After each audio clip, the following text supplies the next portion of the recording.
দেখো এ সমান সমান 95, বি সমান সমান 96 আর সি সমান সমান হচ্ছে 97। তাহলে a cube plus B cube plus C cube minus 3abc। আমরা বেসিক্যালি এটা কি করি, আমরা সূত্রের সাহায্যে ভাঙিয়ে করি, কিন্তু আমি বলছি এটা করার দরকার নেই। সূত্রের ট্রিকটা দেখো কি করবে এটা। এখানে টোটাল দেখো সবার মধ্যে পার্থক্য কত, আর টোটাল সংখ্যা কটা দেখো, এ হচ্ছে 95, বি 96, সি হচ্ছে 97। এর ট্রিকটা হচ্ছে দেখো 9 মাল্টিপ্লাই 9 গুণ। এবার দেখো সবার মধ্যে পার্থক্য কত, সবার মধ্যে পার্থক্য হচ্ছে 1। তাহলে কি করবে, পার্থক্য স্কয়ার, পার্থক্য হচ্ছে স্কয়ার।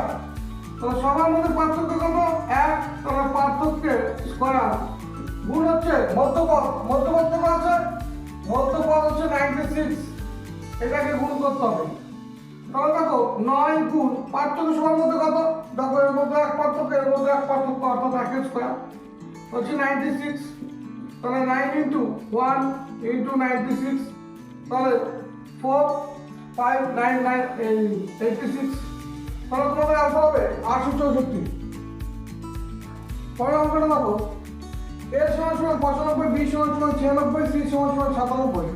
তাহলে a square plus b square plus c square minus ab minus bc minus ca এর মান কত হবে।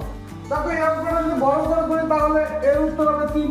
অঙ্কটা এইভাবে করতে হবে, কিন্তু যদি এটা ট্রিক দিয়ে করো, পার্থক্য সমান হোক বা না হোক, দেখো সবার মধ্যে পার্থক্য কত, সবার মধ্যে পার্থক্য হচ্ছে 1, কত, তাহলে ট্রিকটা হচ্ছে 3 গুণ সংখ্যা কয়টি দেখো 3 গুণ হচ্ছে কি পার্থক্য স্কয়ার মানে 1 এর স্কয়ার, অর্থাৎ 3 গুণ 1 সমান সমান 3।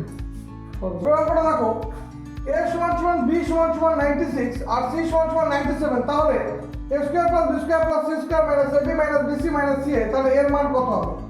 একটা জিনিস খেয়াল করো, এখানে a আর b এর মান সেম দিস 96 আর c এর মান 97। সেই ক্ষেত্রে আমরা কি দেখো এদের পার্থক্য তাহলে কত আসছে, 1 আসছে। আর এই ক্ষেত্রে আমরা শুধু যেটা করব, যে ট্রিকটা ইউজ করব, সেটা শুধু করব আমরা পার্থক্যের স্কয়ার, পার্থক্যের স্কয়ার করলে আমাদের আনসার বেরিয়ে যাবে। তাহলে 1 এর স্কয়ার, তাহলে আনসার হবে 1।